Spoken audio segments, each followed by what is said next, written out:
Minsan naiisip ko, sinagot ba ni Jesus ang lahat ng mga dasal ko? Sa mga pagkakataong naguguluhan ako, parang may mga sagot na dumarating sa mga hindi inaasahang paraan.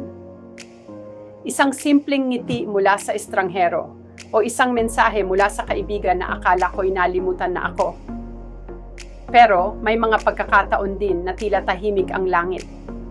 Doon ko natutunan na ang pananampalataya ay hindi laging tungkol sa mga sagot, kundi sa pagtitiwala sa proseso.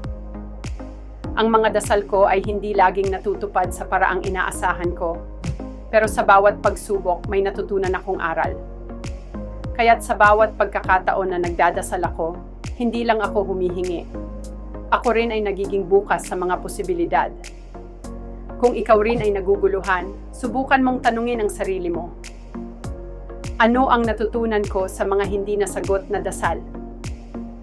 I-like, i-comment, at mag-subscribe kung gusto mong pag-usapan pa ito.